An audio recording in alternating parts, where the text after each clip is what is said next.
Kota Ambon mantapkan diri menjadi kota ramah anak.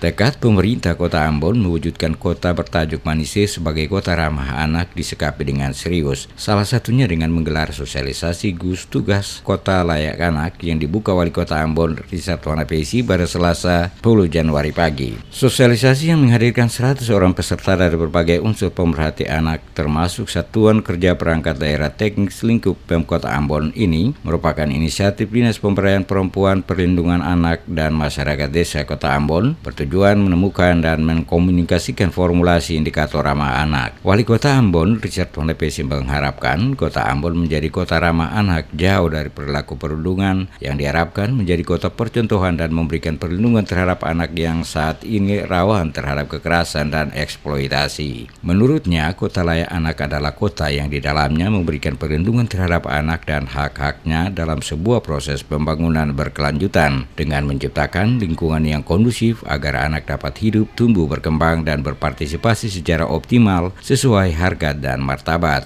Oleh karena itu, menjadikan Ambon sebagai kota layak anak sebagai upaya salah satunya memperhatikan tumbuh kembang anak termasuk di bidang kesehatan, pendidikan, sosial, dengan penyediaan infrastruktur. Yang terpenting kata Wanapesi, anak harus terlindungi dari kekerasan dan diskriminasi. Olehnya itu, dengan komitmen pemerintah Kota Ambon, Wanapesi yakin semua bisa terwujud untuk mewujudkan Ambon ramah anak dan semuanya harus dimulai dari rumah serta lingkungannya yang mendukung. Ia mengatakan anak-anak di Kota Ambon harus lebih baik dan jauh dari perilaku buruk seperti mengkonsumsi narkoba, minuman keras, dan lebih santun dalam berperilaku.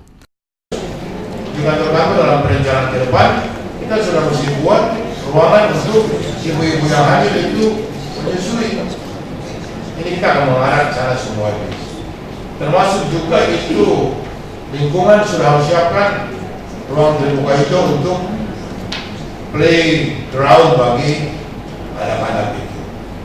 Kota ramah anak ini sendiri terbagi dalam 5 klaster pada 4 klaster. Pada klaster 4 menyentuh pada bidang pendidikan dan pemanfaatan waktu luang. Salah satunya melalui sekolah. Melalui sosialisasi ini diharapkan dapat menyiapkan generasi baru calon pemimpin yang saat ini masih kategori anak-anak, karena pada gilirannya anak-anak akan menjadi generasi masa depan pemimpin bangsa dan negara.